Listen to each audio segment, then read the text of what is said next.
Hello, and welcome to this episode of Not a Lady, a Dr. Quinn Medicine Woman podcast. My name is Sarah. And this is Kelly.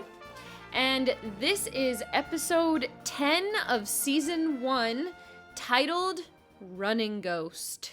We hope everybody had a nice holiday season. Did you have a good Christmas and New Year, Kelly? Yeah, it was fine. You had to spend it with me? Yeah, unfortunately. No, it was good. It was nice to be on a break from school and be with our whole family, so yeah. What was your favorite part of this Christmas? My favorite part? Yeah. Probably just being able to be all together, because I think I realized that probably won't last for that much longer. We're growing up, lassie. What about you? I liked that we watched a lot of... We basically watched all my favorite Christmas movies. We watched so many movies. Mom asked me to watch a movie like 2 nights ago, and I was like, no, I'm movied out. But yeah, pretty much all my favorite Christmas movies that I feel like are classics. And my friend Megan and I were having a discussion about what are the best classic Christmas movies, but we couldn't agree on like any one movie. And Megan made a good point of saying, like, actually, I think what makes a good Christmas movie is the nostalgia that goes with it. If you have memories of watching it growing up, that's going to be your favorite Christmas movie. And it might not have anything to do with how good of a movie it is. It just, you grew up watching it. Right. Which I was like, that's really valid. But I want to tell you why mine are better. But she grew up with 2 brothers close in age, so they just watched Home Alone and The Christmas Story. Which we watched neither of those. Right. And 2020 ended. Hallelujah! Hallelujah! Do you know what I said to Mom? I don't think you were here at dinner. I was like, we should have a funeral for 2020. And Mom was like, yeah, good riddance. And I was like, Mom, that's mean. And she was like, you said have a funeral. And I was like, yeah, funerals, you say nice things about, you only remember the nice things. And That's true. She goes, well, good riddance. and I was like, gee, what are you going to say at my funeral? And she was like, exactly. No, that's true. Like the day on the 31st, I wrote down a list of every single, like every month and like everything that happened. And I had to think of some positive things because I was feeling, kind of negative. So, yeah, I did a blog like that too, where I wrote out everything. And I also did you know how Oprah back in the day did like her favorite things and people would like go and get a lot of free stuff? Yeah. I did that on my blog, and I did that. like my favorite things of 2020. It's not necessarily stuff that came out this year, but it's stuff that made me happy this year. And I felt like it was good for me. Shameless plug for Sarah's blog. For those that want to read her blog, check it out. It's on our website. I thought you were going to say, like, shameless plug. Did I put that one of my favorite podcasts of 2020 was Not a Lady? Yes, I did. So I shamelessly plugged our podcast on my blog. No, if you didn't, I would have judged you. So that's good.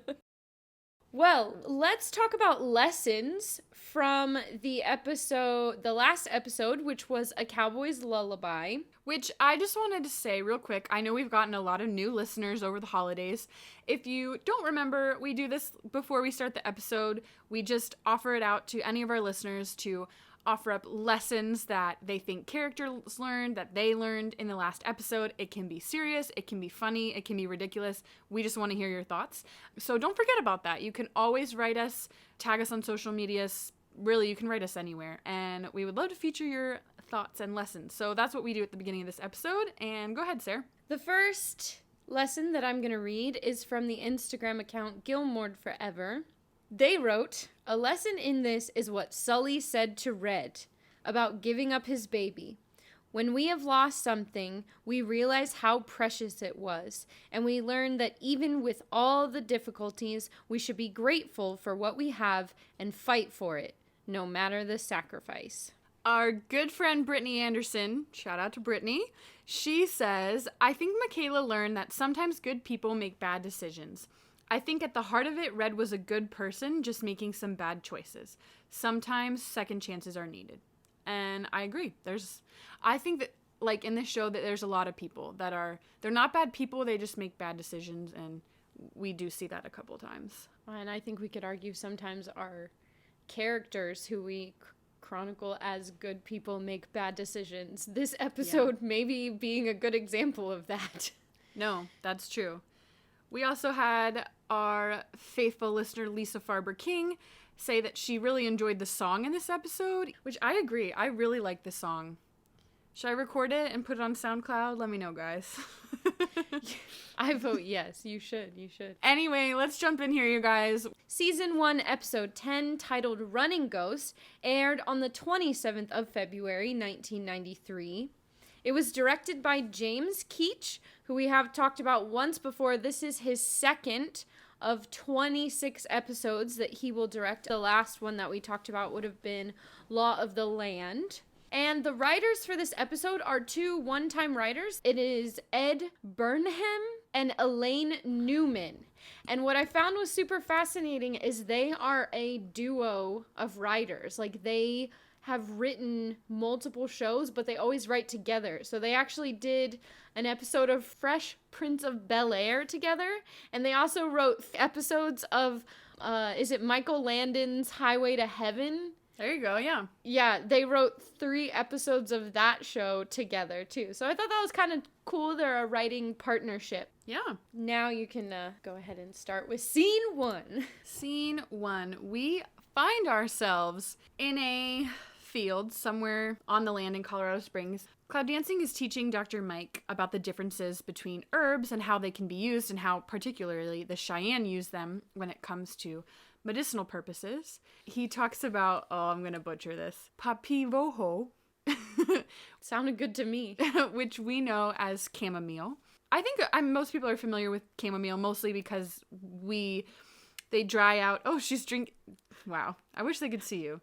Sarah's drinking chamomile tea right now. As we speak. I think you did that on purpose. You definitely did that on purpose. No, I didn't. She's like, I'm trying to be relevant. No, little known behind the scenes fact of Not a Lady, I drink tea every time we're recording an episode. Yes, Sarah is a big tea snob. Snob? Just kidding. She likes tea. But yeah, people are familiar because of chamomile tea, right? You dry out the flowers. They're kind of daisy looking flowers and you can steep them in water. And I think the reason people like chamomile is because there's no major side effects with it, but also it has a lot of anti-anxiety properties, calming properties. And I like, Cloud Dancing has a comment here. He says, the earth will give us everything we need, which is obviously the Cheyenne's take on that, but I think it's a nice view. Well, it's an appreciation of the world around us, not feeling like we have to create everything or that man has the answer to everything, but instead looking at what God has already provided us with. Right. Which, I mean, I do support, and I'm in PA school, and a lot of stuff we learn is what we as man can do, what pharmacology can do, but I do think there are a lot of ways that we've been given things, and it's just finding the right way to use them. But we are quickly interrupted by our chamomile thoughts by gunshots. And the family goes over and sees that there are men killing buffalo. Just one guy. Yeah. At this point, it's just one guy. I think is it Sully? Basically, he explains that these guys have been hired by the railroad and they're claiming that it's to feed the workers, but really they know that if they can get rid of the buffalo, they can get rid of the Cheyenne, which is what they want. Yeah, so this was really interesting for me to read about. Shooting buffalo as a part of the initiative for the Transcontinental Railroad is historically accurate. In 1862, Abraham Lincoln actually signed what was titled the Pacific Railway Act of 1862, and it was an initiative for the Transcontinental Railroad to bring together the East and the West states. It was progress, right? And it was meant to be beneficial for the country of America as a whole, for the transporting of goods and people, which in and of itself is not necessarily a bad thing. However, and this will come up later, some of the side effects or smaller initiatives or smaller projects that made the Transcontinental Railroad possible was eliminating anything that stood in the way of that building, which unfortunately Native Americans and the wildlife that the tribes lived their life off of were at the forefront of the casualties of that quote-unquote progress. There's lots of historical documents that talk about how the Cheyenne especially were very careful when it came to hunting the buffalo, in that they use everything, right? Right. Bones, body parts, skin, everything was used. And from the very beginning, white man with guns killed for sport. And they advertised to anyone, really. The railroad advertised for men to go out west and do what was called hunting by rail. And there were two sides. They would sometimes send hunters out to like go and kill buffalo and coyote and other what they considered, pests. And there was everything from like when the railroad was there, they would put guys in the train and let them shoot off the sides of the train any bison they saw or passed. And then also went as far as like hiring people to ride out ahead of the railroad and kill buffalo population. And yes, a big part of that was just for sport. They would shoot them and leave them. The most vivid scene that I've ever seen this is the Kevin Costner's Dances with Wolves. I was thinking of that. Yeah, which is our mom's like favorite movie. But yeah, that scene, even watching Dr. Quinn where you see the buffalo falling, like I don't even want to know how they got those images, but like I don't like animals dying, despite what people might believe based on last episode when I was arguing for the death of the bear. It was only because he was rabid, not because I ever want animals to die. But anyway, interestingly enough, though, as I was reading about these men who were hired to kill the bison, one of the most famous bison hunters was William Cody, who you would know better as Buffalo Bill. Buffalo Bill was actually hired by the Transcontinental Railroad to hunt bison.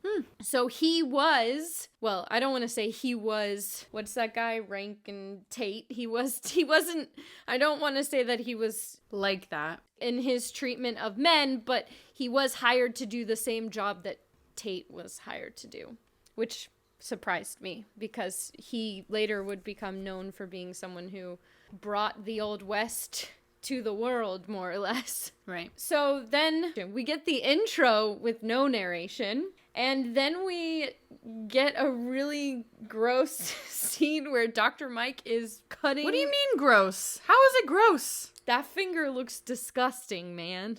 Wow. If that's what you consider gross, then what did you think when Lauren was getting his gut scooped out? They didn't show anything. Unfortunately, they didn't.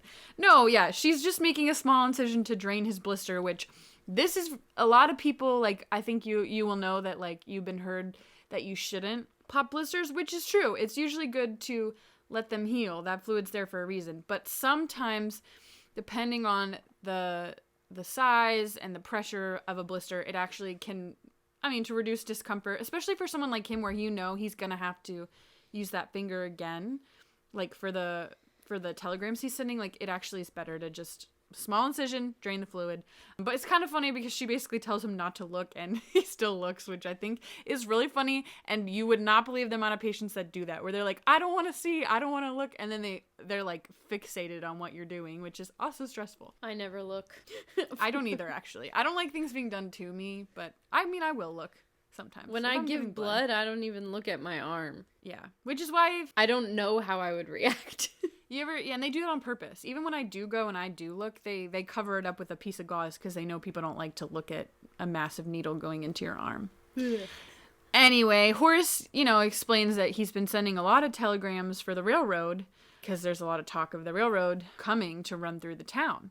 And he tells her, it's going to happen. There's a guy here, basically. As they come out of the clinic, that's when we see Thaddeus Birch, attorney at law, played by actor Andrew, I don't know if it's Prine or Prine, but when I looked at his resume, his acting resume, he starred in over 30 films and guest starred in over 79 different TV shows. And we should note he is a man with a significant mustache. I feel like we have to point that out now. Why? Because we messed up the Tom Selleck thing? No, not because we messed it up, but because we've made it a point to talk about mustaches. Well, yes. But my favorite part of this conversation is he's like, you know, Dr. Mike introduces herself, and then he's like, oh, I had a woman doctor take out my lumbago.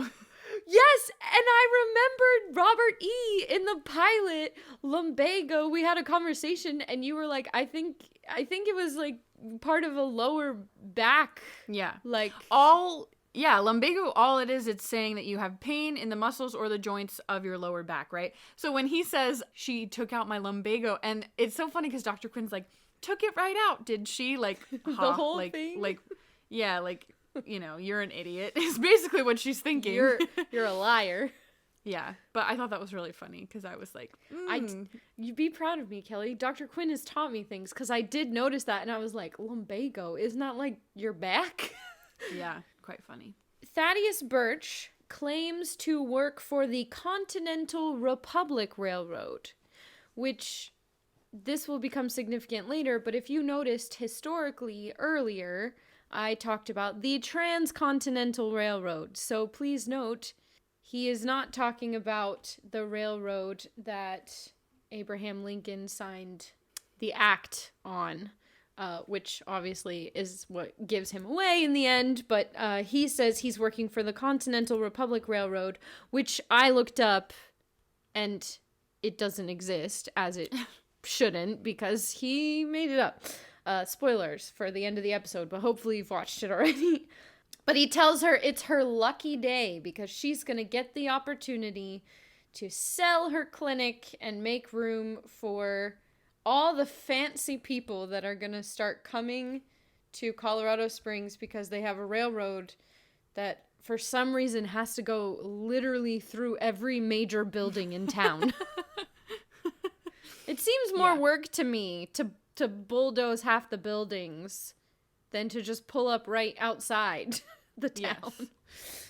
And they didn't even have bulldozers, so...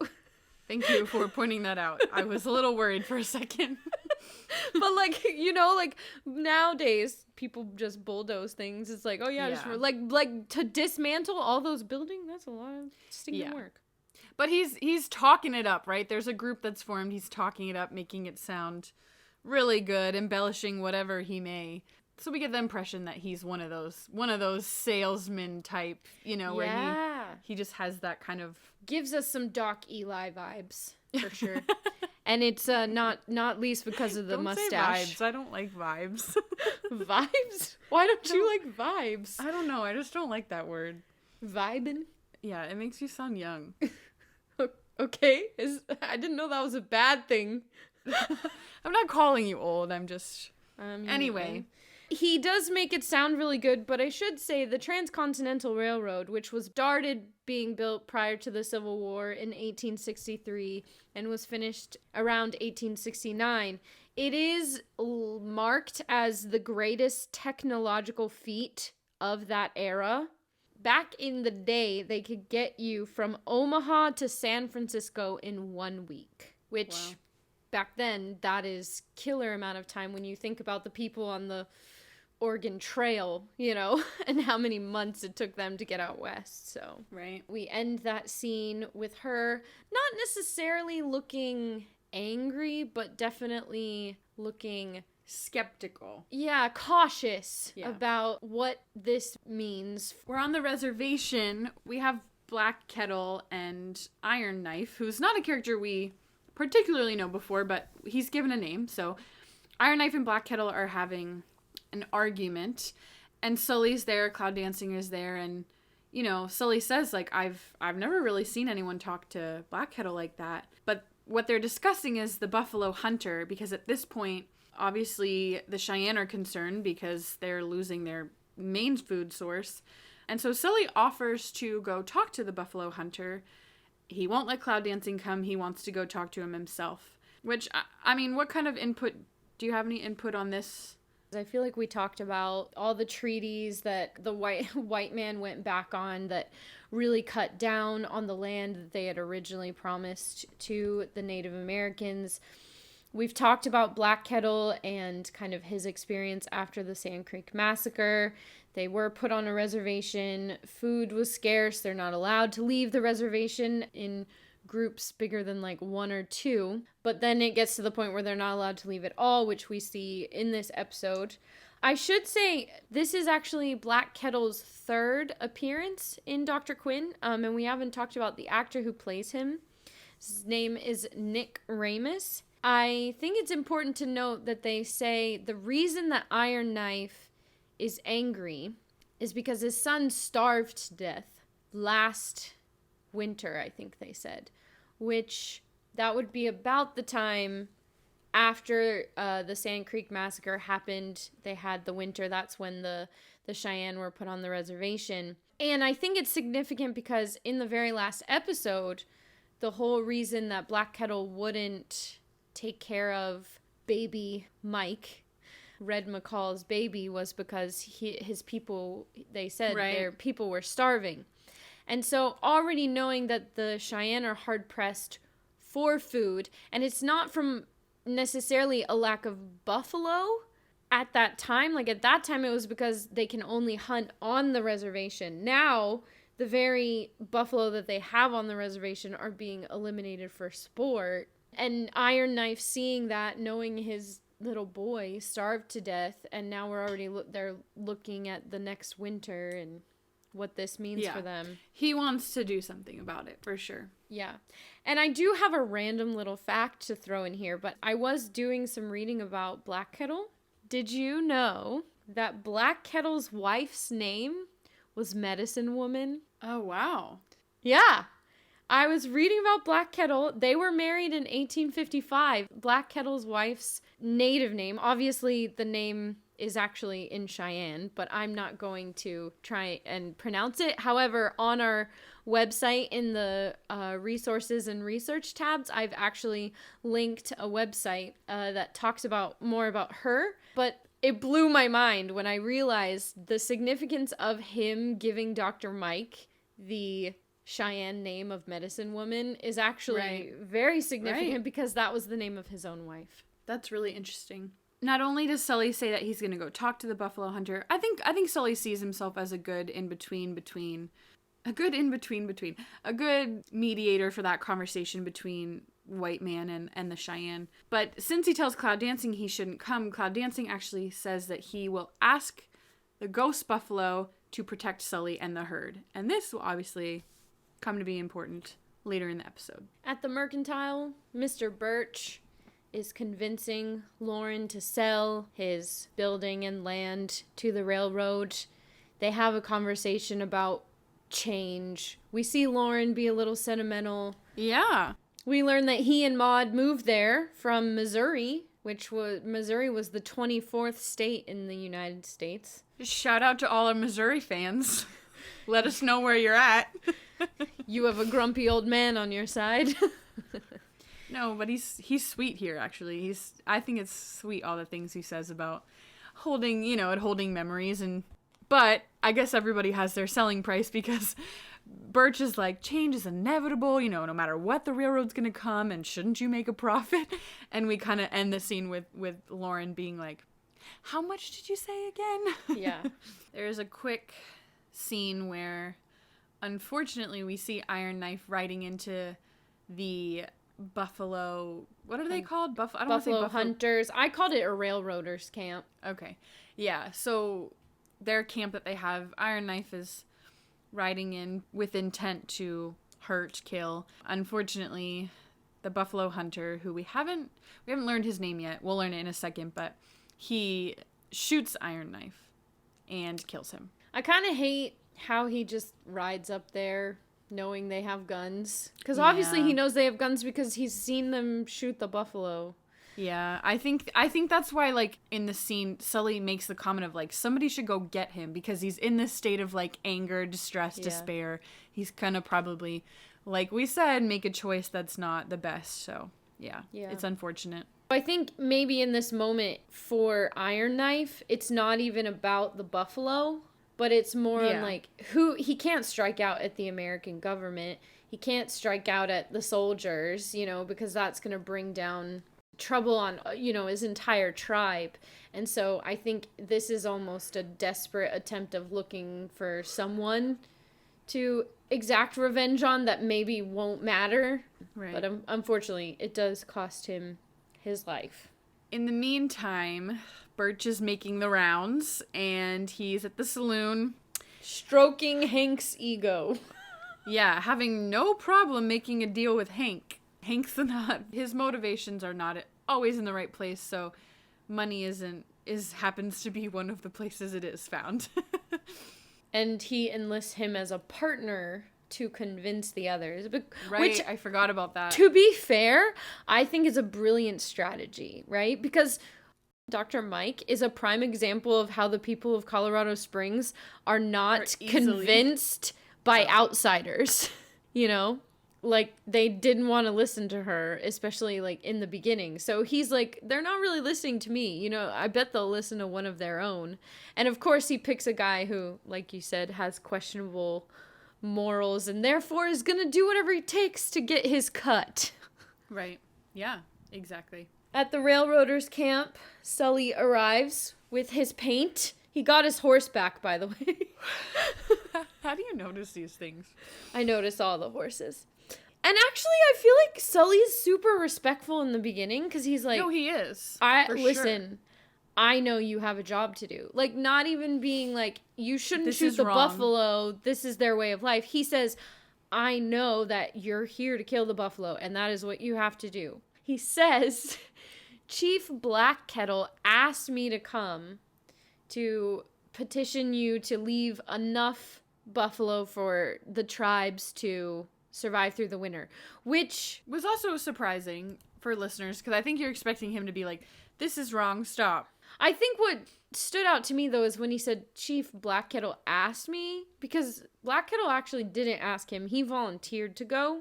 Right. So I wondered if that was like, did he see himself as like, Black Kettle didn't ask, but if anyone's gonna do it, it's gotta be me, or was it to make very clear like my position?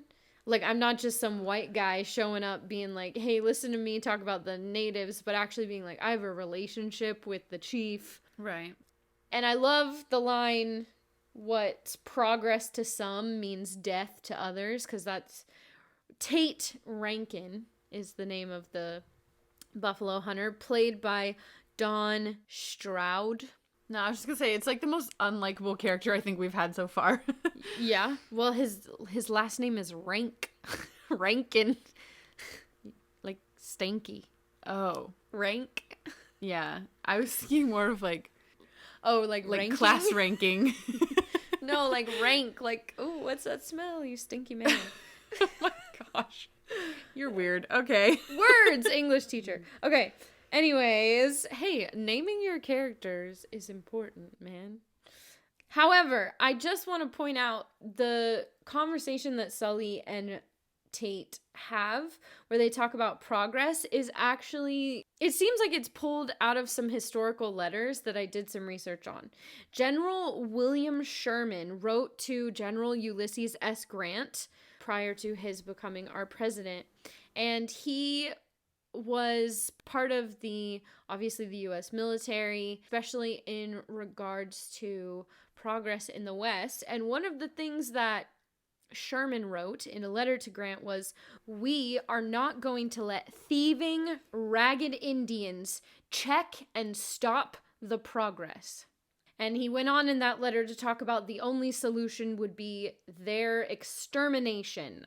That is direct quote.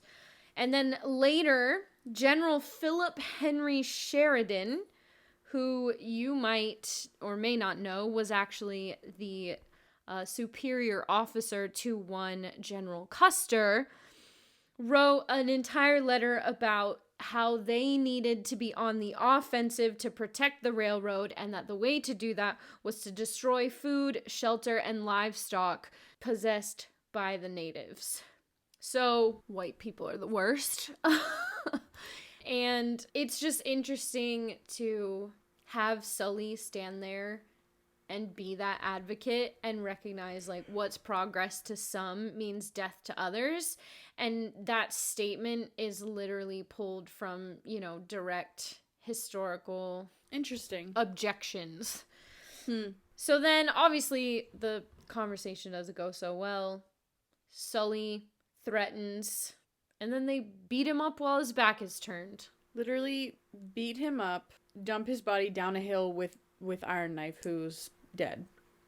I agree that it starts really respectfully and well, and then it turns into this just, yeah, kind of like a threat from each almost, you know? Yeah. You know, like, Black Kettle may not be able to stop war if you keep killing the buffalo. Like, I'm not going to say what's going to happen, but yeah, I don't like it. I don't like watching him get beat up. It might not be the most, like, believable. It's kind of believable. It might not be the most believable, but We've been watching Cobra Kai, so in comparison to Cobra Kai, it's believable that he survived. But yeah, I mean, I hate that they like wait till he turns around and then he like butts him in the head with the gun. And it's like 3-on-1 or whatever too. Right. No, exactly. So back at the homestead, we're setting the table for dinner, and Colleen gets mad at her brother. We wouldn't know anything about that in our family, as I'm sure you wouldn't in yours. And exerts violence. Yeah, so Brian has used Colleen's hairbrush given to her by Dr. Mike's mother, and he's using it to brush Wolf. What's wrong with that? His Wolf.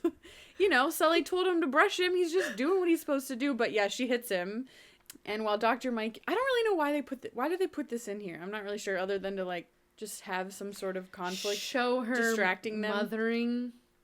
I don't know. Maybe. That's a good question. I mean, to be honest, I think it's a very, like you said, it's very realistic. Like, even all the reasons, like, Brian takes Sully's word for everything. So Sully told me to brush my wolf. I don't have a brush. Colleen got this beautiful brush that's made for brushing. I should use that from my grandma. And then the freak out that Colleen has, we know is really accurate because we saw how Mrs. Quinn, at first she didn't even want Colleen to touch it, you know, so I feel like it all works. Yeah. And even Matthew's like, you were doing what? Like, are you crazy? You were brushing the wolf with a family heirloom. Right. But I also like Dr. Mike's like, no hitting, apologize. And I'm like, there's every mother. Yeah. But before anything can really happen, there's a knock on the door, and it is Cloud Dancing. Sully didn't come back, so Cloud Dancing goes to find him and brings him back, and he says that Sully spoke Dr. Mike's name, which is nice.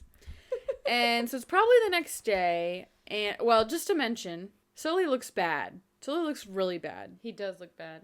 And you know, for me to say that Joe Lando looks bad, you know it has to be true, because the man, it's hard to make him look bad. But so probably the next day, they've cleaned Sully up a bit. His face looks like it's been cleaned a bit. They do a good job. I like how they make his one eye look like it's like swollen shut. Like, yeah, and he has a lot of facial swelling. Props to the makeup department. Yeah, no, it's pretty good for the 90s. And even Cloud Dancing says, you know, that the spirits say it's bad. And it is bad. And they talk about, like, his internal versus external injuries. Which, at first, I thought that meant, like, internal bleeding. But I realized... No, it does. Well, maybe it does. But I think it also has to do with, like, the trauma. Like, he's not going to recover quickly from the emotions of the experience. Yeah, right. Which sometimes I think a lot about, like, if I was practicing medicine during this time, I just don't know how they knew anything. Because, yeah, she can see what's on the outside, but he could be, like, internally bleeding out. I mean, there are signs that you can see, but, like, I don't know, without, like, imaging and all the things we can do today, I can't imagine trying to, like, figure anything out then. I mean, here's the reality. You have Sully's our patient, right? We know that he's had some sort of loss of consciousness because he was, we saw it personally, but we know that because he was down in the ditch, you know, not been able to get up by himself. Anytime someone loses consciousness, it's very serious, right? Because the reason that happens is usually there's some sort of trauma that forces your brain, which is very important, very tender, and there's actually fluids separating the brain from the skull to protect it. Well, in trauma, especially in this case, we saw Sully get beat up. That hits the skull, which can cause an overwhelming number of like your neurotransmitters to fire at the same time, and that's like an overload for the brain. So what does it do? It kind of causes like a system crash, if you will, which is why you lose consciousness. So we then see the next day, again, Sully is actually waking up this time, because before he's, unconscious still. The longer time that you're unconscious, that could be more and more damage to the brain, right? Your brain stem, you could have a skull fracture. His brain could be swelling. When your brain is swelling, you can have hemorrhage, you can have a hematoma, all these really bad things, right? So there is a lot of concern for Sully at this point, and so Dr. Mike says she wants to examine him now that he's awake. She does some brief examinations just to see where he's in pain and such, and we find out very quickly that he cannot feel or move his legs, which, just to say personally, I feel like that was probably really terrifying for him to like actually look up and realize that she was touching him and that he couldn't feel it. Do you have any theories about why this would happen? I mean, damage to his spinal cord, right? Right. So, like we said, I mean, I just listed like a ton of things that could happen to the brain. Well, the brain, we know, controls everything in your body, including sensation, including movement. It actually has specific tracks and pathways from the brain to whatever, receptor sites, wherever you're talking about in the body, that are very important. One is in charge of sensation, another is in charge of movement. So with the traumatic brain injury that we're I'm guessing is probably what has occurred, which could be anything. The brain could be bruised, it could be torn, penetrated, and especially with repeated blows, right? Sorry, I'm trying not to drag this on. I just find it very interesting. But again, yes, it can affect your nerves, which could lead to some sort of paralysis. Dr. Mike explains it could be temporary, because let's say you have some swelling on the brain or even swelling on the spinal cord that's compressing a nerve that affects the sensation or affects the movement. Well, if there's swelling, eventually the swelling will go down, and as the swelling goes down, your brain will be able to access those pathways again, which is good.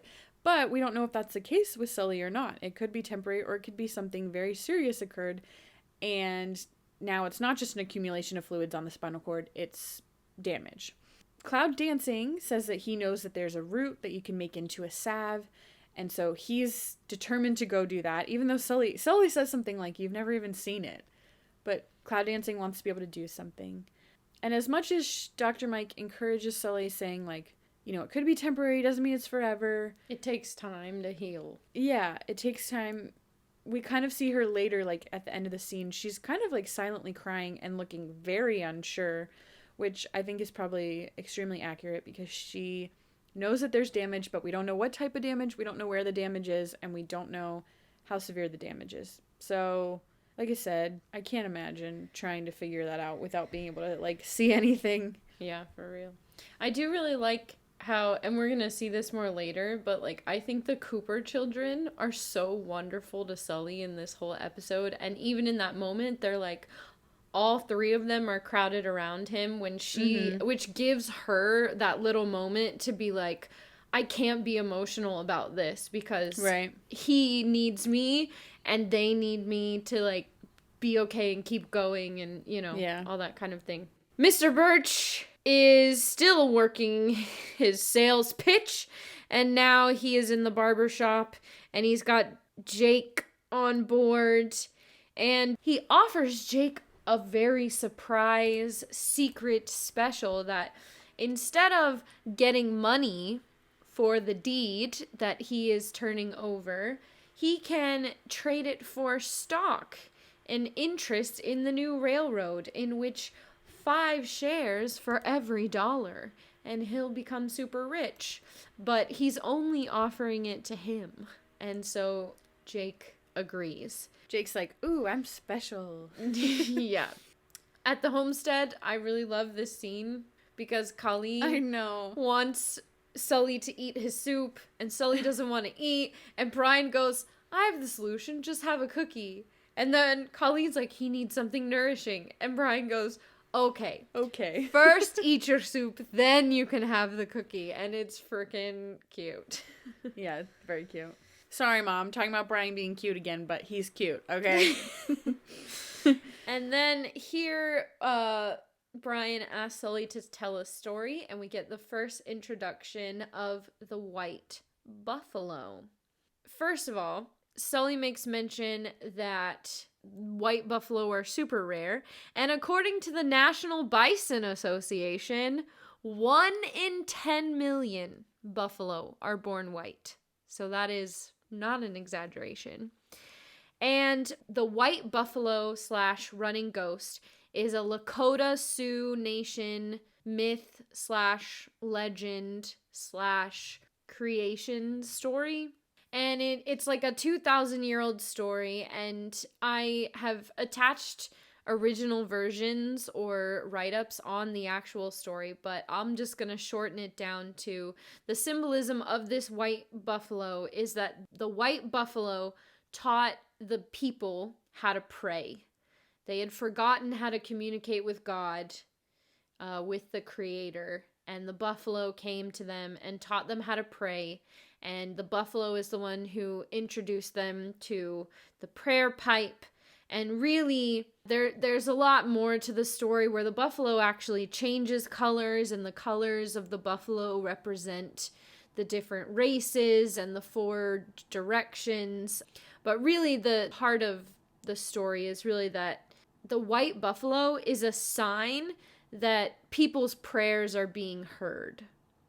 And I think we don't really get the backstory. Right. We get, Cloud Dancing's experience with the white buffalo, but I think it's cool to know the myth behind it and understanding that the white buffalo is a representation of prayers being heard, prayers being answered, kind of really helps us understand some other scenes that we'll talk about when we get to them.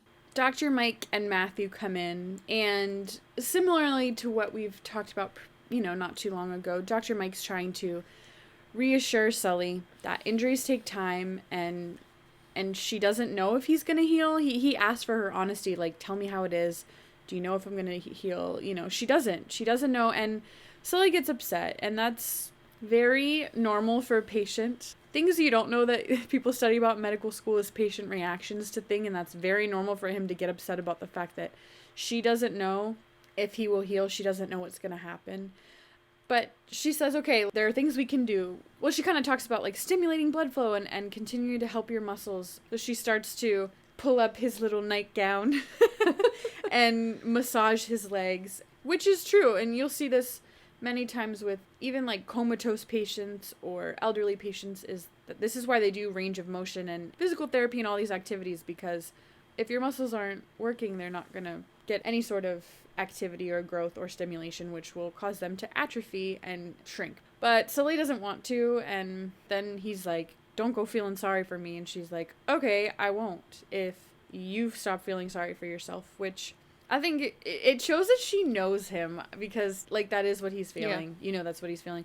He's upset. He's feeling sorry for himself. It's a good scene. I think she, like, knows how to handle him well, which is, like, I'm just saying, everybody would respond differently to this. And let's be honest, like, if Dr. Mike wasn't there, what would have happened to him? I mean, the Cheyenne probably would have took him in and tried to help him, but they only know so much, right? They can only do so much. So he really...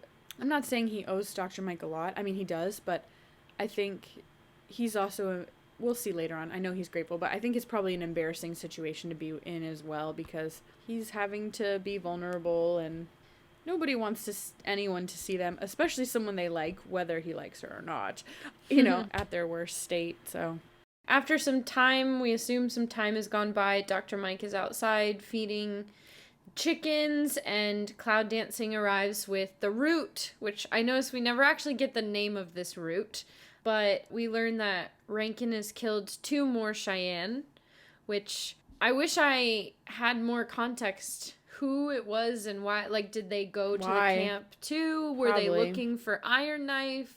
And how is this guy getting away with murdering 3 murders and 1 attempted murder, right? Which also, I guess maybe they didn't throw them down the same ditch, or maybe when Cloud Dancing went to get Sully, they also took Iron Knife's body back to the reservation. But I was like, wouldn't they, like, notice that Sully's body was missing? Probably don't care. But this I do like. There's, like, a montage type thing here working through Sully's healing. And we see them in the hot spring. And Brian and Colleen being super sweet and cute. They're so encouraging. He's like, you're doing great, Sully. You're doing great. I'm like, oh my gosh. Can they take care of me? Yeah, they're so nice to him. Wow. And again, yeah, Matthew and Mike are in the hot spring kind of turning him around. And there are hot springs in Colorado Springs. Yes, there are. There are hot springs in Colorado. And hot springs are believed to do a lot of things for your skin, for relaxation, but it also boosts hydrostatic pressure, which, for those that don't know, hydrostatic pressure is when your body induces the flow of blood through your veins. And so that's obviously very good in this sense because he's not able to move anything, so increasing blood flow is great. And also, hot springs are known to block pain receptors, so that could be helpful in this case as he's healing. He's still very sore. We also see him at the homestead doing pull-ups from the bed, which is really good. And the Reverend's there and is like, do one more for the Lord, Sully. And then he does it, he goes, amen. I know, I thought that was really funny. Also, though, because, like, Sully's, well, like, Joe Lando, he's, like, trying to hold, like, the nightgown, like, down so he's not, like, flashing anybody, but he's also, like, doing pull-ups in front of the whole family, like, it's show. I didn't notice that. I thought it was nice that the Reverends come to visit him. Yeah, of course, definitely. I mean, we haven't seen anybody else really care about the fact that he almost died. Which I always say that Dr. Quinn, this show just doesn't do a good job of showing us time passing. Because honestly, I probably would have been convinced that that was the next day or something. But Dr. Mike goes, that's so much better than 2 weeks ago. And I'm like, wait, what? It's been 2 weeks. Which is why I figured out that it was this, like, montage of, like, Sully healing, because we didn't want to show that much time passing. Yeah. Right. Because next thing you know, they're putting the salve on his legs. Matthew is helping. Well, I think that's good, because earlier it seemed like Sully felt awkward about her doing it. And so I like that Dr. Mike doesn't shy the kids away from any of what she's doing, you know, like they're there through the whole process. And even when Sully looks really bad, it would be so easy to be like, Colleen, Brian, go to the barn, you know, but instead they're like involved. And so then, like seeing Matthew do it and like just serving Sully in that way, who I think we had a conversation in Father's Day of like, is Sully a father figure to the Coopers? I think this episode is kind of showing, like, in a way, like, yeah, they really care about him. Of course, yeah, they do. They do. And then next thing you know, it's like, oh, his toe moved, which is great. His toe moves.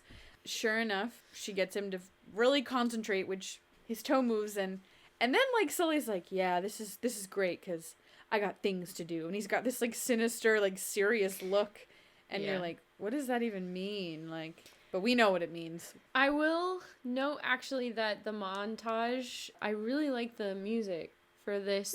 I'm like a film soundtrack junkie. If you would look in what I listen to, it's basically all film scores. And I think this is the first time in the show that the score has really stuck out to me. During the montage, I thought the piano music that they played, I really liked it. Nice. Didn't notice that. And we assume some more time has passed as the montage is seemingly coming to an end, where Matthew and Dr. Mike are helping Sully walk outside onto the porch and down the stairs, and he's very insistent on trying to do it on his own, which Dr. Mike tells him he's not ready, and he tries to use a crutch and he falls, and you can tell that he's frustrated with himself. Yeah. But Dr. Mike and Matthew share a look, and they're both like, you're doing great. You've come so far. It's going to be okay. You'll get there. You just need more time. Your body needs more time to heal. Which I'm sure any physical therapist or occupational therapist knows this frustration well, because it's difficult, and these things do take time. The body, especially as you get older, cannot just bounce back and replenish itself like it could or should be able to. So, yeah. And knowing Sully, how active and how capable he is, it's a difficult thing for him. Yeah. We're at Robert E's now, and Hank comes over to fulfill his promise of making sure that everyone sells in town, it turns out that Robert E. and Grace aren't selling to the railroad, respectively, their places of business. And Robert E. mentions that Birch promised him that he would be offered a fair price for a Negro. And that's something that's stuck with them because Grace brings up, if you're going to come to my cafe and pay the same amount for whatever food you order, then I should be paid the same amount for my land. Hank, so graciously and kindly, in an understanding way, is like, you should take what you can get, okay? Because it's coming and it doesn't matter. And I really like this analogy that Robert E. then has this, horseshoe, and he's like, when you get hot, Hank, you get weak. And when you get weak, you break. Well, which he says in response to Hank being like, if you don't move, you're going to get bowled over, right? Which is a threat. And and then Robert E's, it's such a polite way of saying, like, I'd like to see you try. You hang around in a bar all day, and I beat metal and deal with horses. Yeah. Who's going to win in the fight? Yeah. I feel like this is such a, like, really, really big conversation, and this is the only time we're really going to talk about it, In this episode, you mean? Yeah. It is kind of, like, glanced over. It could be, like, its own hour-and-a-half conversation, probably. And obviously I know why they didn't do that, because this is the secondary storyline, but this is a big deal. Like, he said, oh, you'll get paid what's fair for you.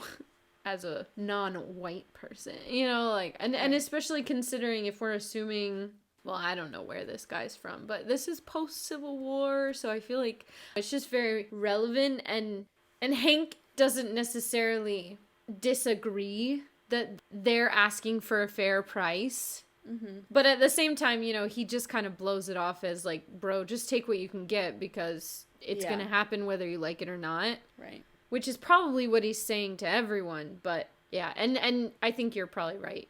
You could basically make a whole episode about just that, and that was not the story they were telling in this episode, but I feel like it's a significant issue that we definitely don't want them to shy away from because it's important. Yeah. At the homestead, Sully is he's like, oh yeah, I'm gonna get up and go get some wood. And she's like, sorry, your doctor doesn't think you're ready yet.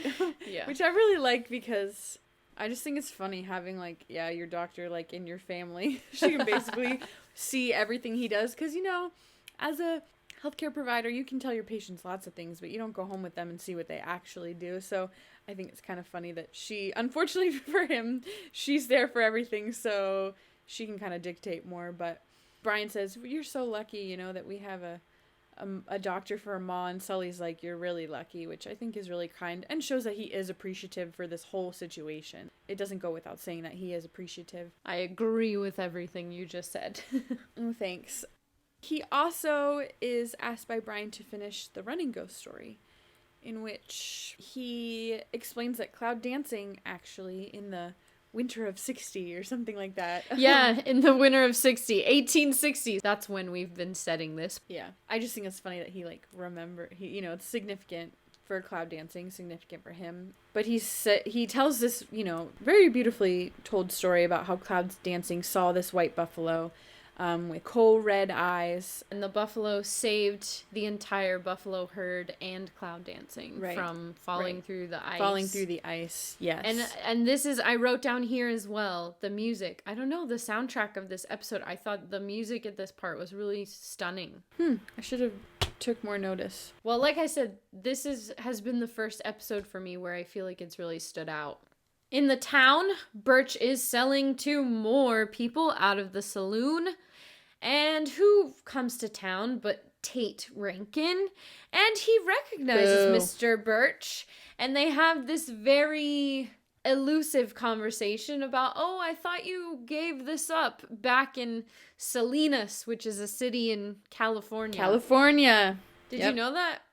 I didn't know I did. I have some missionary friends from here that are from Salinas. Okay. Rankin says, oh, I thought you gave up this line of work. And Birch is like, oh, no, I'm still doing the same thing. And Rankin's like, well, tell you what, I'll keep my mouth shut if you give me a cut. Which immediately, you know, if we weren't suspicious of Birch already, now we're like, a cut? But I thought you're working for the railroad. And Birch is like, great idea. Let's talk about it somewhere more private. And at the homestead, Sully is standing, and the ultimate sign that Sully is back to his almost normal self, throwing a tomahawk with deadly accuracy. See, you think that, and then I'm like, why is he doing that? Like, why is that the thing that he's, like, yeah, it's important to him. But I thought more like, oh, he's getting ready to, like, make sure that he can hurt someone and hurt them well, which I think is part of it. Yeah, no, I mean, it's probably, you're right, it's definitely checking in. Can I still do what I need to do? Or what did he say earlier? Like, I got stuff, I got plans to do. Yeah. Yeah, that's true. But I do think it's also part of, like, him returning to normal. Right. In the clinic, Dr. Mike actually notices Rankin and Birch across the street. And she goes over, and Rankin's a freaking creep and makes us like him less than we already do. But she's actually there because she wants to talk to Birch, but she's introduced to Rankin, only to find out who he is, that he's Tate Rankin. Realizes that he's the one that tried to kill Sully. Chews him out, which I'm like, yes, you do that, girl. She doesn't even hesitate. As soon as she learns who he is, she's like, you're the one who almost killed Sully. And I'm like, girl, what part of almost killed someone doesn't make you think, maybe I should avoid this person? Am I a coward? Maybe I'm a coward. But I'm like, this man almost killed someone. Run.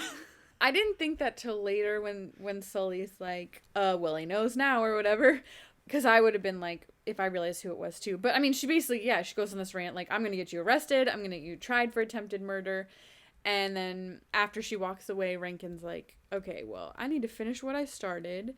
And so at the homestead, we see that Sully's like, I can't stay anymore. I have to leave. Thank you for everything you've done for me, but I have to take care of Rankin before he takes care of me. He does say he's also worried about war. He's worried the Cheyenne are getting so angry that he's worried that they're going to start a war. And he's worried that if the Cheyenne, leave the reservation, then the government is going to have the right to basically wipe them out. Matthew reveals to us that a buffalo skinner has been watching the house, which is pretty scary. But then they have like this very dramatic, if you kill him, then I don't know who you are anymore. I like what she says, like, if you kill him, you're no better than him, which I feel like, yes. But then I don't know who you are anymore if you kill him, and if you kill him, I never want to see you again. But at the same time, when she says, if you kill him, you're no better than him, I don't know if that's totally true, because technically, couldn't it be qualified as self-defense? Like, they almost killed him. I mean, they basically thought they killed him before. In the moment, but not when he's going back in, like, a revengeful manner to kill someone. That's not... Sure. But I'm just saying, they probably will fight back. But it's not just... I don't mean in defense of himself. I mean in defense of the Cheyenne. Yeah. And that's the thing where I think maybe Sully's motivations are a little wobbly. Like... Well... I think that's the thing, right? They're never actually cut and dry. Here are Sully's motivations. So we're left to wonder, is he angry about the fact that he almost got killed? Like, right. Is that where it's coming from? Is it anger about, like, what he's heard about, the fact that more Cheyenne have died, more buffalo have been killed? Is he, like, I think that's never actually spelled out for us. So there's a lot of assumptions on our part about, like, where is this coming from? Because he's not an angry person in general, but he seems very, like, vengeful and angry in this situation. Right, exactly. And any of those reasons are valid reasons, right? Like, not that we want Sully to be angry or vengeful, but any of that, like, it could be, because he got hurt so badly, and, we don't know, he's at least been recovering more than 2 weeks, right? Because even after better than months. 2 weeks ago, like, more things have happened. It would take time. But, and so that's where, too, like, what have the Cheyenne been doing? And what, how many more buffalo have they killed so far? Is it about the buffalo? Is he kind of saying, like, you're not leaving anything for the Cheyenne are going to starve to death. If we don't stop them, these people are going to die. And, I flash back to the pilot where he talked to Dr. Mike. Remember, my favorite scene in the pilot was Sully talking to Dr. Mike about the wolves, and when the U.S. government put a bounty out on wolves, and how he said what's happening to the Cheyenne is what happened to the wolves, where they were slowly killed out until there were next to none left, and there was nothing anyone could do about it by the time we realized that they were almost all gone, you know? Mm-hmm. And maybe that's the point where she's saying, like, if this is about you, Mm-hmm. and you kill him because of, like, you, maybe not you, but your own pride or just disdain, like, that's wrong. Yeah. But, and also recognizing that she's the type of person who wants to do this, which we'll see in the very next scene, but wants to do this the lawful way. Yeah. I think for me, like, watching it, I had that similar sentiment that I had earlier of, like, she knows him very well, actually. And so she knows that's not who he is. I mean, think about it. We've never seen... Sully's beat some people up, but he's never killed anyone, nor do we think he ever would. So I think for her it's disappointing because she's seen him go through emotionally, physically, this, like, healing process, but she probably doesn't feel like a lot of emotional healing has happened if this is where he's at. Well, and to be honest, she's probably also scared because more or less this could be a suicide mission. Because he's not all better. No. Yeah. Like, he can barely get on that horse. Matthew has to help him. Right. Which is probably why we see her do something later. But before we get there, we're in town. You kind of were alluding to the fact that Dr. Mike has sent a telegram. It is to... the president of the railroad in Chicago. Right. Well... Well, actually, so this is another time fail. They probably shouldn't have had Sully leave yet, because how long does it take him to ride over to the other guy's camp? But Horace bumps into her and says, "What do you know about stocks?" And she's like, "Well, what do you want to know?" And he's like, "Well, instead of giving me money for the building, they're going to give me stocks in the railroad." And she's like, "Actually, that's pretty normal." Which part of me is like, how does she know this? Because we already had the bank guy. Because she's educated. Maybe, but I also feel like this is a time when women didn't often own land or anything, right? And because remember, the bank guy didn't even want to talk to her. He was like, if you have a husband, I could talk to him. But anyway, then he says, well, here's the thing. Good old Horace, who reads often, is like, there's a different name than the railroad of the one that's coming. And then he also reveals that Hank totally twisted his arm into agreeing at all by saying, oh, if you don't sell, then I will sell Myra to someone in San Francisco, which again, I feel like this is like a huge, horrible thing that we just kind of glide over. Like, not just, and I'm not saying like, oh, it's horrible for Horace. I'm like, for Myra, like, like she's a piece of property, you know. Anyway, but, and then in the I guess they send a telegram right away because it seems like maybe the same day or not the same day, which if it's not the same day, Sully's been riding for a long time. But I think I think he had, maybe it took him a while to get there. Maybe he had to prepare, but yeah, like I almost feel like maybe she should have had her meet Rankin after this all happened and then have Sully leave or whatever. But yeah, they go to the saloon and they confront Mr. Birch. He doesn't work for the railroad. He tricked them all. He's a con man. Yep. Yeah. And they want all their deeds back. And if he doesn't give them back, she's gonna prosecute them for fraud. Or Hank and Lauren are gonna tar and feather him. Oh, yeah. Interestingly enough, I couldn't find a huge amount of information on this kind of, like, railroad fraud. That's not true. It's not that I couldn't find. There was a lot of information, and I didn't want to overdo it. But what one thing in my reading about selling false railroad stocks and certificates, something that I found was Cornelius Vanderbilt, who made his fortune like through the railroad and who we know just from the history of kind of the area that we live. But he is one of the most famous people to, in 1866, lose $7 million to a false railroad stocks thing. But that was like up north, but I was just like, that's a lot of money to lose in the 1800s. I mean, it's a lot of money now. Yeah, what are you talking about? Yeah, that's what I meant. But I just thought that was noteworthy because this guy came obviously to this like little backwoods town thinking that no one would know enough or ask enough questions or have enough connections, which that comes up. Dr. Mike is like, oh, I have a lawyer friend who, she has the connections to be like, if you choose to move forward with this, then we're gonna take you for all your worth, if not more. Right. But it happened not only to people who didn't know better, but it also happened to very wealthy people who had a lot more to lose. Yeah, absolutely. We then see Dr. Mike looking kind of forlorn. And you can tell good word. She's thinking about Sully out there. And so she rides out to the reservation and she tells Black Kettle and Cloud Dancing, Sully's going after Rankin and somebody has to stop him.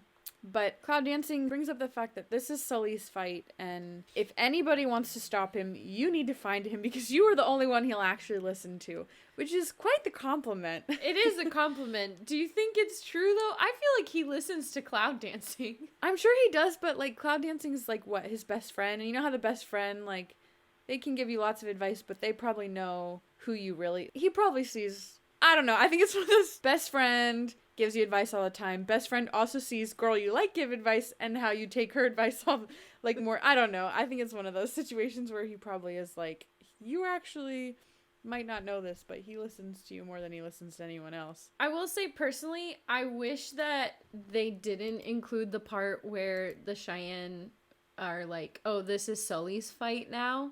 I wish they had just started with Black Kettle's comment, which is, we're not allowed to leave the reservation. We can't help. Because I feel like that's a better motivator for Dr. Mike to go alone than them just being like, oh, Sully's got to deal with this fight. Because Sully would never do that to them. You know what I mean? Like, if they were facing, someone who had tried to kill them, Sully wouldn't for a second be like, oh, it's his fight. And so that's just like a writing quip that I'm like, just stick with we're on the verge of war right now. If any one of us leave, it could be seen as an act of war. We can't leave. You have to do it. Because then I feel like then you get the same conclusion, but you don't have the awkward like, oh, he's got to handle this fight. Like, the man almost died. Yeah. He's not thinking straight. No, that's true. But they do say that they will pray for him. And I marked again in this scene transition that the music, that they have some singing, dancing, they have mixed with the shot of a drum circle. Yeah, like a drum circle. There's a ceremony. There's a buffalo running. It's kind of another montage, but there's a lot mixed in there. And I just marked that I really liked the music in this whole scene transition. I wish that we had a Larry Sellers in our podcast life. And what I mean by that is a Native American friend who maybe could give us more cultural, tribal insight. Just because I feel like this show is not a show to tread lightly around the Native American customs. And I feel like they've talked about so much already, from the running ghost myth in this episode to when we talked about the sun dance with the Great American Medicine Show episode. The reason is I just looked up Black Kettle. Actually, half of his face is painted red. I included it in our resources and research link for this episode, but I just looked up what red paint and red, the color, like what it symbolizes to Native American tribes, and I recognize that not all tribes are the same. I couldn't find any Cheyenne specific symbols for the colors and the face paint, but some more general Native American symbolism. I found that spiritual life is represented by the color red, and some symbols for red could be wounds, the sunset, thunder, blood, earth, war, day. Like I said, I am in no way a Native expert. I only know what I can find on the internet, but I always want to honor that these tribes are real tribes with culture, customs, and values that we don't understand, and if we're only seeing it through the lens of the TV, we probably are not appreciating it for its fullness. So I always want to try and be respectful and see what I can learn and just educate myself as well as our listeners on. Right. Nice. They then filter the shot of the white buffalo, which is not really a white buffalo. It's like it's a filtered buffalo. Yeah. Over the image of Sully riding, which is where I'm like, dude, has this guy been riding for 2 days? I'm headcanoning here. I like to headcanon. Maybe the buffalo hunters move their camp every day, and so he has to find them. Well, I was thinking, I mean, they have to follow the buffalo, so if the buffalo are not going to just stand in the same... But if they follow the buffalo, that would be easier. It's easy to follow a herd. Well, there's no real indication of distance either, so... That's true. Yeah. Like you said, Sully's riding, and there's a lot going on, because we see Rankin getting ready to shoot the buffalo, and then we hear Dr. Mike hear a shot. Then we see Sully creeping up kind of on the buffalo hunters' camp, and he beats 2 of them up at the camp. Joe Lando has crazy eyes in this scene, and I don't mean that in like a nice way. I mean like he looks insane. In what way could that ever be taken nice? Oh, I guess like crazy cool eyes. Crazy gorgeous. Okay, well, who are you telling they have crazy eyes? I'd like to know. Yeah, he's on a mission because then we see him riding towards Rankin. Rankin sees Sully, goes to shoot Sully, but then like there's this like weird morphing into running ghost. There's this white buffalo, and it almost looks like it's a hallucination or something, right? Yeah. Where you're like, what's going on? But next thing he knows, Sully's right in front of him. Sully hits him. They are fighting. They're tussling. I'm like, how much physical therapy did you go through to prepare you for this? Throws a knife at him. Yeah. And Sully takes his tomahawk. You think he's gotten pinned down and he's about to put an axe in his face. The axe lands next to Rankin's face, but it actually nicks his ear. So, it's not totally harmless. But he tells Rankin, just quite the threat. What face was that? Get out of here. Get out of my town. No, that is not what he says. This is not a John Wayne Western. He says, if I ever see you again. Town ain't big enough. Oh my gosh. He says, if I ever see you again, I will kill you. And you know what? I actually believed him when he said that. Because he looks crazy. No. And then he walks away like a dummy. Like this man hasn't already attacked him once from behind. That's true, though. That is true. He has done that because he walks away and Rankin actually goes to shoot him. Before he can shoot him, he gets impaled by a ghost buffalo. Why can't you make it sound cooler than that? True Western justice. Running Ghost returns, and yes, he kills Rankin without a trace, though. There's no trace of him afterwards. There's kind of like smoke. There's no trace of the buffalo, but you notice the body has 2 horn punctures in the stomach. Oh, no, for sure, but that's my point. There's no real evidence that Running Ghost has been there other than that. When I think about the cultural meaning of Running Ghost and that it's a prayer being answered, I think there's a couple ways you could play into it. Is Running Ghost protecting Sully because Sully was protecting the interests of the Cheyenne? Is Running Ghost an answer to the Cheyenne's prayers? Is Running Ghost an answer to Dr. Mike or Sully himself's intentions and prayers? And or maybe Running Ghost is just avenging his buffalo brothers who have been killed, for no reason. Because we know that the Cheyenne believe you thank a life when you take it. I don't remember what the healing where that was. Yeah. We don't snuff out life for no reason, and that's exactly what Rankin was doing. It does feel Rankin has to die, right? Like, story-wise, because there's no way this man is being paid by the government, or not by the government, he's being paid by the railroad to kill buffalo, so he can't really just walk away. So there really isn't any other story arc for him than he has to die. And, we've talked about Sully's not a murderer, he's not a cold-blooded killer. And even in as much as we wish that we understood about what Sully was exactly fighting for, was it for himself, or was it for the Cheyenne, or was it for the bigger reflections on the whole environment, it feels more just for Rankin to die by buffalo. So yeah, I don't know. I think it's one of those storylines that I love that could be up for interpretation. And it's interesting because Sully makes the choice not to kill Rankin. Right. And to walk away, regardless of what Rankin chooses to do, recognizing it's not his responsibility to kill Rankin. Maybe responsibility is the wrong word, but like not his place to kill. He's not a killer, and hope that the whole reason he is doing it is to give life to the Cheyenne, the buffalo, whomever. And so Sully does ride off, even though he's injured. And sure enough, just about the time that Dr. Mike finds him, and I can't tell if I really liked it or it really bothered me, where he kind of like slumps off the horse, like he sees her, and then he just suddenly like, his legs maybe are like, let's stop working again. Because he slumps off. You know what though? I feel like I understand it a little bit, and I'm going to explain it in a weird way. But whenever I would fly back to China from America, you would fly from whatever city in the U.S.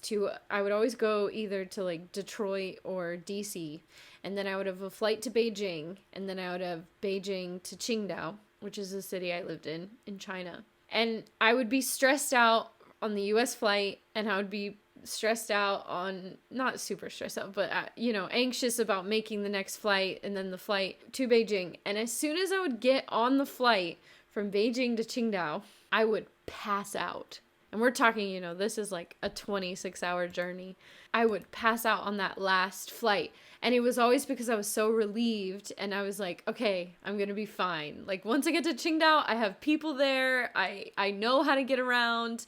I know where I am. I can talk to the taxi drivers. And so I wonder if, like, seeing Dr. Mike kind of feels like that for Sully. Like, this whole, he was battling for his life. He was battling for, to protect his friends. And seeing her, knowing it's over, Rankin is dead. He's not going to kill any more Cheyenne. He's not going to kill any more buffalo. He's not going to hurt Sully ever again, right? Because we know that he was planning on it. Maybe it's just the relief of, like, all the strength leaves his body and he just passes out off the horse. No, I think it is. I think he probably was very injured. I mean, he still got rustled around quite a bit. And yeah, I'm pretty sure every break I've had from school ever, I always get sick. And it's that idea that you tell your body, like, no, you can't get sick or you can't feel the effects. And then when you finally can, your immune system's like, okay. It is funny that you said that, because I thought of the same thing of, like, that's when I'm like, I can't tell if I liked it or I didn't like it, because I understood where he had this, like, release moment of, like, okay. Or I couldn't determine if it was weird. Just the way it happens is kind of funny, but I do think it's a little cheesy when she, like, catches him and he, like, rolls into her arms. Why? I like that. Because then she, like, goes to him. It's cheesy. And Sully's like, it's over, and she's like, did you kill him? He's like, I didn't. Even though it takes him a second to get it out, and everybody's like, just tell her you didn't. And she's relieved. You can tell she's super relieved. And yeah, his head is in her lap. I mean, I'm waiting for the part where he's like, I didn't kill him, but he is dead. And she goes, what? I liked the ending. I liked how it ended just like that, instead of, like, any other things that needed to happen. It's interesting, though, too, because Cloud Dancing tells her that she's the only one who can convince him. But in the end, I guess, technically, she'd already convinced him. Yeah, because he never actually says he never actually says that he's gonna kill him. Like, he never said that. It's intended, but he never says. He insinuates. Okay, yes, but he never says, I'm going to murder him. So. But then that makes her whole speech seem a little over dramatic. I know, that was never his intention. But maybe that's why they had this whole buildup of, like, him taking a while to get there and everything, because maybe he didn't really know what he was gonna do until he was face to face with Rankin. Then what I would argue is maybe we need that one more scene. And there wouldn't even have to be talking. We just have a scene of, like, Sully made a campfire and he's staring intently into the campfire, processing what he's gonna do when he faces Rankin, to show us how we can have the time to send a telegram all the way to Chicago and figure out that Birch is false.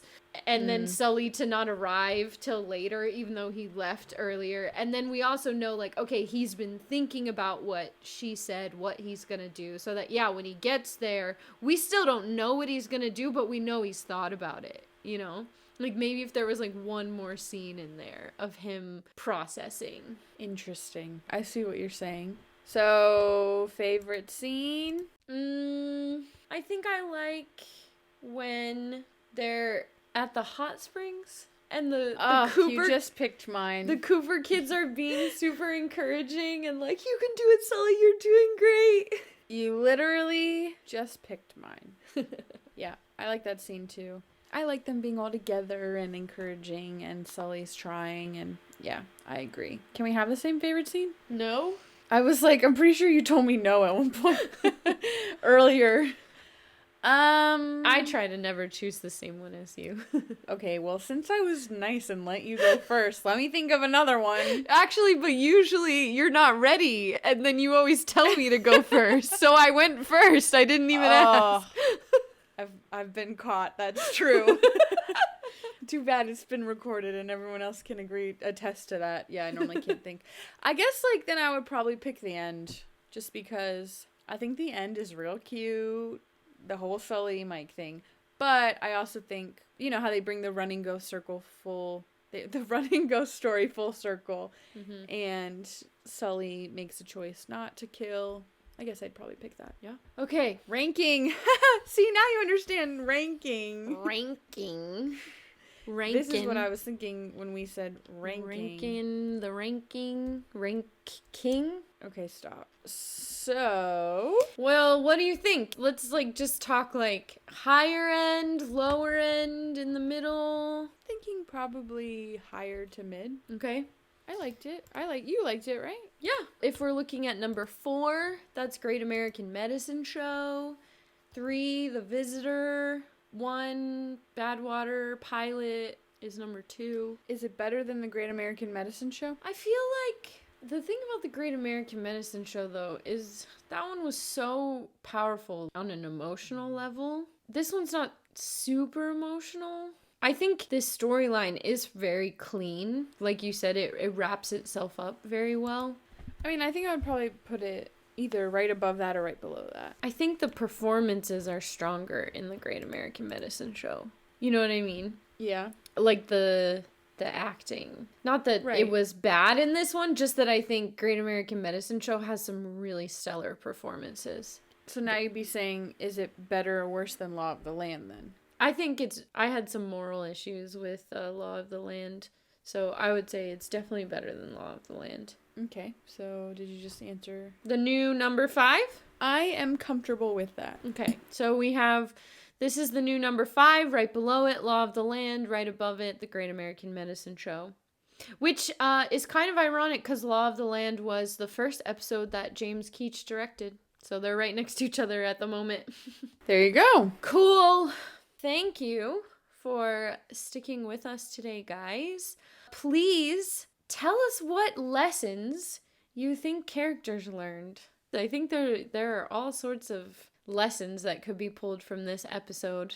You can submit those lessons anywhere you can find Not a Lady online, on our website, notaladypodcast.weebly.com, or on our Facebook, Twitter, Instagram, all at Not a Lady Podcast, or shoot us an email, notaladypodcast@gmail.com. We love to hear from you guys, and we really love to get your voices in the show and hear your thoughts and reflections, because we believe that TV shows are for more than entertainment, and so we want to gain lessons to live better lives and be better people.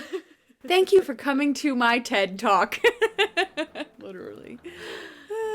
Too funny. All right, guys, we'll see you next episode, which is The Prisoner. Dun, dun, dun. If you like this episode of Not a Lady, you can support us by sharing any of our content on social media and giving us a review on your favorite podcast streaming service.